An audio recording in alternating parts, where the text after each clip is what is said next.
안녕하십니까. 정무위원회 소속 오기영 의원입니다. 오늘은 최근에 국가투자소송 삼성 합병 관련해서 물산 불법 합병 관련된 그 영향이 국가투자자 소송에서 또 관련이 돼가지고 지금 현재 나왔던 두 건의 국가투자자 그 중재 판정에 대한 저희들이 입장을 발표하기 위해서 나섰습니다. 먼저 참석하신 분들을 한 분 한 분 소개를 드리겠습니다. 먼저 22대 국회 당선되신 김남근 성북 당선인 계십니다. 다음으로 홍익대학교 전성인 교수님 오셨습니다. 그 다음에 참여연대 경제금융센터의 김종보 소장님 오셨습니다. 그리고 공적연금 강화 국민행동 오종원 사무국장님 오셨습니다.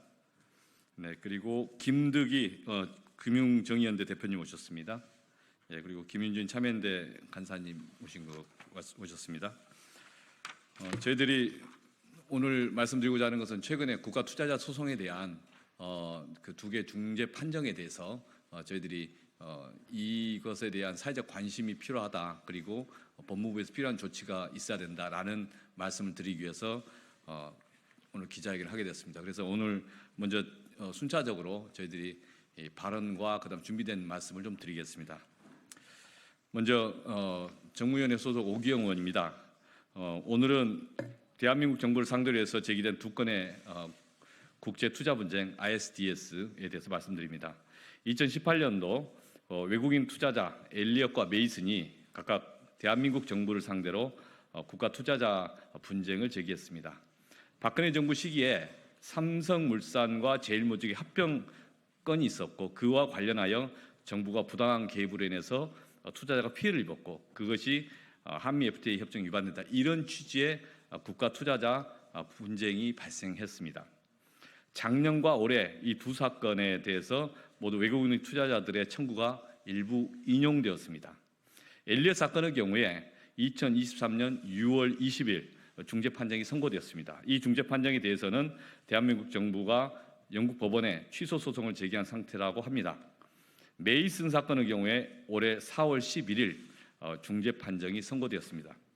두 사건의 중재 판정 결과에 따라 대한민국 정부가 배상해야 할 금액은 원금만 약 860만 달러, 보수적으로 환산하더라도 한화로 약 1,150억 원 상당에 이릅니다. 소송 비용과 그리고 지연 손해금까지 합치면 그 배상은 훨씬 클 겁니다. 대한민국 법원의 재판 결과 삼성물산과 제일모직의 합병에 대해서 삼성전자 이재용 회장의 승계 작업이 관련돼 있고 묵시적 의사표시한 청탁이 성립했다는 판단이 있었습니다. 국민연금이 합병 건에 대해서 찬성 입장을 결정하는 과정에서 박근혜 전 대통령의 지시나 승인이 있었던 거 아닌가, 이런 점을 인정하는 그런 판결도 있었습니다. 그리고 대한민국 보건복지부 문영표 당시 장관, 그리고 국민연금공단의 홍한선 당시 기금운용본부장이 국민연금공단 내부 의사결정 과정에 부당하게 개입한 것으로 또 사실 확인을 하고 있습니다. 이재용 회장의 경우에 이미 뇌물공여 혐의로 유죄 판결을 받아서 2년 6개월의 실형을 선고받았습니다. 삼성물산과 제일모직 합병 관련해서 자본시장법 위반, 업무상 배임 등의 혐의가 있었고, 그 혐의에 따라 기소가 되었습니다. 물론 지난 2월 5일 1심 법원에서 무죄 판결이 선고되었습니다만 여전히 논란이 진행되고 있습니다. 만약 대한민국 정부가, 우리 정부가 어느 사건이라도 얼마든지 간에 이에 대해서 책임을 부담해야 된다라고 결론이 나게 되면, 즉 확정되게 된다면, 그러한 문제되는 행위를 한 사람들에 대해서 책임을 물을 만한 사유가 있는지를 점검해야 되고, 그 사유가 있다면 대한민국 정부는 그 관계자들, 불법 행위를 했거나 또 부당한 개입을 했던 사람들에 대해서 구상권을 적극적으로 행사해야 합니다. 그리고 대한민국 정부는 메이슨 사건의 이 중재 판정문 빠른 시일 내에 투명하게 공개해야 합니다. 국민의 세금으로 진행된 사건입니다. 그리고 국민의 세금이 추가로 투입될 가능성이 큰 사건입니다. 중재 판정부가 이것을 공개할 때까지 기다리지 말고 법무부는 곧바로 판정문 전문을 공개하고 번역문도 국민들 앞에 공개할 것을 촉구합니다. 다음으로는 김남근 당선인의 발언이 있겠습니다. 예, 삼성물산 제일모직 관련된 분쟁은 굉장히 오래된 얘기입니다. 이미 합병을 할 당시에 삼성전자와 함께 삼성그룹의 주력 기업이었던 삼성물산의 가치가 제일모직의 0.35의 비율밖에 안 된다는 것들은 그 당시에 주식시장에 참여하고 있었던 대부분의 사람들은 상식적이지 않다 이렇게 판단하고 있었고, 또 실제로 주요 의결권 전문 기관들도 합병 비율이 지나치게 삼성물산에 불리하게 되어 있었다 이렇게 지금 평가들을 했었습니다. 그래서 정상적인 과정으로는 합병이 어렵다라고 판단을 하고 있었고, 그 과정에서 사실상 캐스팅 보드를 쥐고 있었던 국민연금이 합병에 찬성할 수 있느냐가 문제가 되었는데, 처음에는 이제 합병에 찬성하지 않는 태도를 취하다가 그 뒤에 태도를 바꿔서 삼성물산 제일모직 합병에 찬성을 하게 되었는데, 그건 뒤에 밝혀진 바에 의하게 되면 삼성그룹 차원에서 그 박근혜 전 대통령에게 뇌물을 제공하고 박근혜 전 대통령과 보건복지부 장관, 국민연금 운영본부장으로 이어지는 일종의 어떤 직권남용 행위들을 통해서 그 무리하게 합병을 추진하는데 찬성을 하게 했다라는 것들이 역사적 사실로 밝혀진 바 있습니다. 이러한 사실관계에 기초해 봤을 때 전 합병 전에 삼성물산 주주들이 큰 손해를 봐게 됐다라는 것들은 거의 확인된 사실이고, 그것이 두 번의 중재 판정에서도 엘리엇 판정과 이번에 메이스 판정에서도 확인이 된 것입니다. 이미 역사적으로 어느 정도 확인된 이 사실에 대해서 아직도 우리 국내 법원에서는 좀 판단이 오고 가고 있어서 안타까운 점이지만, 세월이 많이 가고 있기 때문에 대한민국 정부와 국민연금도 하루바삐 이런 확인된 그 역사적 사실관계를 기초로 해서 이재용 회장이나 그 삼성물산 측에 대한민국이 입은 손해, 국민연금이 입은 손해에 대해서 적극적으로 구상권을 행사하는 조치를 취해야 될 것이고, 이 부분에 대해서 사실관계를 명확히 밝히는 최종적인 노력을 다해야 될 것입니다. 이러한 어떤 책무에도 불구하고 법무부의 경우에 있어서는 계속 소극적인 태도로 나오고 있고, 구상권을 행사할 것인지 여부에 대해서도 밝히지 않고 있고, 국민연금도 손해배상 청구를 할 것이다 라고 얘기만 하고 언제 할 것인지 어떻게 할 것인지에 대해서는 계속 차일피일 시간을 미루고 있는데, 이런 식으로 시간이 가다가는 소멸시효도 다 완성이 돼서 실제로는 손해배상 청구도 못하게 되는 것이 아닌가 이렇게 안타까움을 주고 있습니다. 결국 법무부와 국민연금이 제대로 된 역할을 하지 못할 경우에 있어서는 국민의 혈세가 큰 낭비가 되고 국민연금에 돈을 맡긴 국민 대다수가 손해를 보는 문제이기 때문에 이 부분에 대해서는 국회 차원에서도 엄격하게 점검을 하고 법무부와 국민연금이 책임을 다하도록 이렇게 해야 될 것입니다. 그리고 아울러 법무부와 국민연금도 역사적 소명의식을 가지고 이 사실관계를 정확히 밝히고 본인들이 맡고 있는 그런 행정적인 책임들을 다하도록 그렇게 해야 될 것입니다. 그런 점들에 대해서 저희 국회에서도 이 점을 계속 집중해서 들여다보고 법무부와 국민연금이 책임을 다할 수 있도록 그렇게 독촉하는 작업들을 하도록 하겠습니다. 다음은 전성인 교수님 발언 있겠습니다. 예, 국민 여러분 안녕하십니까? 오늘은 삼성물산과 제일모직 간의 부당합병 사건과 관련해서 국가가 외국인 투자자에게 부당하게 불리하도록 영향력을 행사해서 손해를 입었다라는 문제 제기에 대해 외국인 투자자가 일부 승소하고 대한민국 정부가 패소해서 국민 여러분들의 혈세가 낭비되게 된 사건을 가지고 이 자리에 섰습니다. 이미 오기영 의원님과 김남근 당선자께서 상황을 많이 설명해 주셔서 저는 남은 부분에 대해서 말씀드리겠습니다. 외국인 투자자와 대한민국 정부 간의 분쟁은 이제 예외적인 해프닝이 아니라 거의 일상적인 사건이 되고 있습니다. 그러나 이것을 규율해야 할 적당한 규율 체계는 전혀 존재하지 않습니다. 언제까지나 우리가 사건이 진행되는 동안 사건이 언제 진행되는지 모르는 깜깜이 장님 상태가 되어야 하고, 또 판결이 난 이후에도 왜 돈을 내야 되는지도 잘 모르면서 판결문을 제발 좀 공개해 주세요. 나 왜 돈을 내야 되는지 그 이유라도 좀 알아야 될 것 아닙니까? 이렇게 호소하거나 개탄하는 이런 상황이 반복되어야 하겠습니까?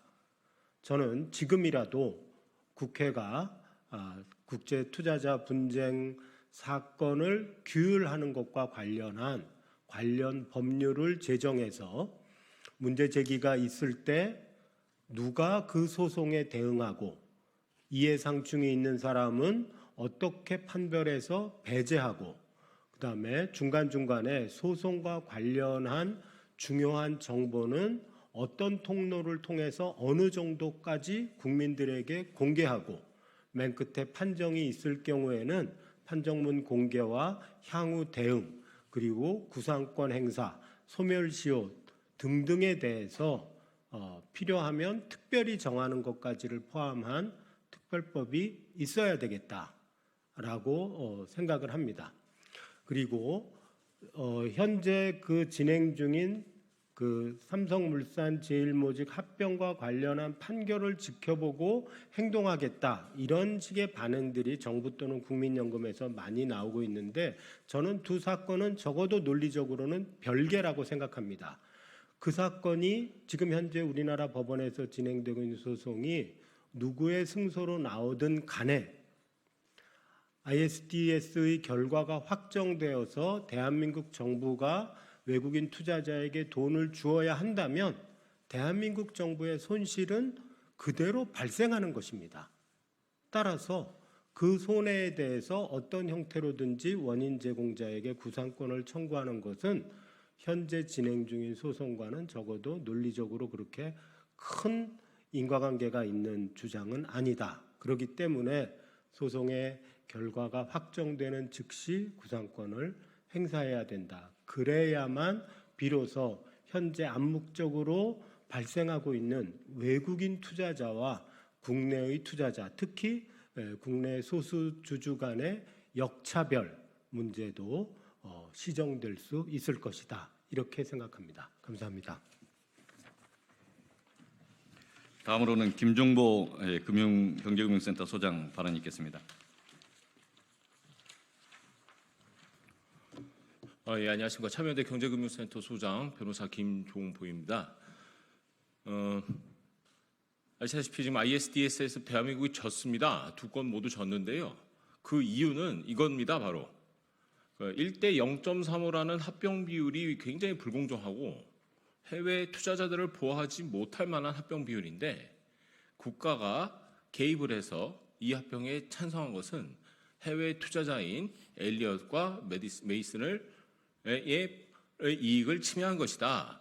따라서 합병하지 않았더라면 얻을 수 있는 이익 상당액을 배상해라라는 것입니다. 여기에 대해서 정부는 계속 7% 전체 청구 금액의 7% 5%만 저쪽이 이겼으니까 우리가 선방했다 이렇게 주장을 하는데요. 이런 건 말도 안 되는 소리입니다. 어쨌든 졌다. 그리고 이것은 이미 질 것이 예견되어 있었다는 것입니다. 다시 말해 박근혜 대통령이 문영부 당시 전 보건복지부 장관에게 삼성물산 제일모직 합병을 찬성하도록 지시를 했고 그것을 위하여 이재용 회장이 뇌물을 제공을 했고 결국 문영표 장관은 홍한선 본부장에게 투자책임전문위원회로 우회하도록 지시를 했고 결국 그 수많은 전문기관들이 반대하도록 권고했음에도 불구하고 국민연금은 찬성을 했던 것입니다. 따라서 이번 ISDS 판정을 통해 얻은 대한민국이 입은 손해는 결국 누구의 이익이 되었습니까? 이재용 회장입니다. 그럼 누가 이 손해를 배상해야 됩니까? 이재용 회장입니다. 좀 더 넓게 말하면 이번 ISDS 판정으로 인해 이익을 얻은 박근혜, 문영표, 홍한선, 무엇보다 이재용 회장이 이 구상금을 책임져야 됩니다. 우리 국민들이 무슨 죄가 있습니까? 우리 국민들이 해외 투자자 보호 안 했나요? 아닙니다. 해외 투자자 엘리엇과 메이슨의 이익을 보호하지 않는 사람은 바로 박근혜 전 대통령과 이재용 회장입니다. 이 사람들이 진지적으로 책임져야 됩니다. 나아가서 이제 해외 투자자는 보호받고 있습니다. 엘리엇과 메이슨은 ISDS라는 희한한, 아주 희한하진 않지만요. 이 제도를 통해서 본인들은 챙겨갔는데 과연 국내 투자자들은 어떻게 되는 것일까요? 이 투자자에 대해서 엘리엇에 대해서 이재용 회장은 따로 돈도 줬습니다. 비밀 협의도 했고 추가 약정도 했습니다. 최근에 또 보니까 엘리엇이 삼성물산 상대로 또 약정금 지급 소송을 하고 있더라고요. 뭔가를 좀 덜 줬나 봅니다. 이 가운데 국내 투자자들은 전혀 보호받지 못하고 있습니다. 이런 상황에 대해서 정부와 삼성물산은 어떻게 책임져야 할지 많은 기자분들께서 취재해 주시고 우리 국회의원분들께서도 열심히 감시하고 지켜봐 주시길 간곡히 요청드립니다.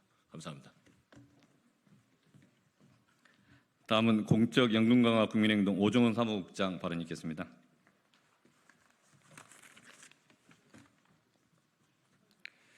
국민연금 기금은 정권의 쌈짓돈이 아니라 국민의 노후 자금을 운용하는 기금입니다. 올해 국민연금을 받는 1961년생의 출생률은 합계 출산율 6이었고 2040년에 연금을 받는 1975년생의 출산율은 3.4였습니다. 현재 저출생이 문제이기도 하지만 과거의 높은 출생률과 격차를 보이는 게 국민연금 재정적 안정성과 관련이 있습니다. 3명에서 6명의 자녀가 태어났던 베이비 부머는 그 숫자가 많은 만큼 아직 국민연금은 보험료 수입이 많고 기금은 쌓이고 있습니다. 현재까지 발생된 기금 운용 수익이 589조 원입니다. 그만큼 미래 세대 부담을 줄이는 것입니다. 현재 국민연금 기금은 이처럼 너무나 소중한 국민의 노후 자금 역할을 하고 있습니다. 그런데 지난 박근혜 정권이 삼성 재벌과 결탁하여 국민연금 기금의 주주권을 함부로 행사하였습니다. 이익의 사유와 손실의 사회화가 이루어졌습니다. 삼성물산 불법 합병으로 이재용은 막대한 이익을 얻고 국민연금 기금은 막대한 손해를 보았습니다. 이 손해를 누가 메꿔야 합니까?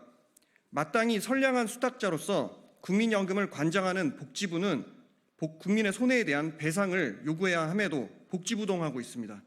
이제 이 사건이 국제쟁송이 발생됐고 국제중재재판소는 한국 정부에 배상을 판정했습니다. 혈세로 해외 자본에게까지 배상해줘야 하는 상황에 처한 것입니다. 국민에게는 손해를, 재벌과 해외 자본에게는 이익을 주는 이런 상황을 언제까지 지속해야 합니까? 국민의 노후를 책임지는 모습을 보여야 할 정부가 오히려 국민에게는 손해를 끼치고 재벌과 해외 자본에 이익을 가져다 주고 있습니다. 국민연금을 관장하는 복지부는 선량한 수탁자로서 국민의 손실에 대한 배상을 청구하시기 바랍니다. 네, 국가투자자 소송 2건으로 인해서 대한민국이 세금을 충당해서 그 배상을 해야 될 상황입니다. 그 상황에 대해서 이해관계가 있고 책임 있는 사람들에게 분명한 구상권 행사가 필요하다. 그리고 그 관련자를 공개할 필요가 있다. 그리고 그로 인해서 이득을 봤던 분들 누군지 국민들이 다 아실 겁니다. 이익의 사유와 그리고 손실의 사유와 이게 비극이라고 생각합니다. 함께 계속 감시하고 문제 제기하겠습니다. 감사합니다.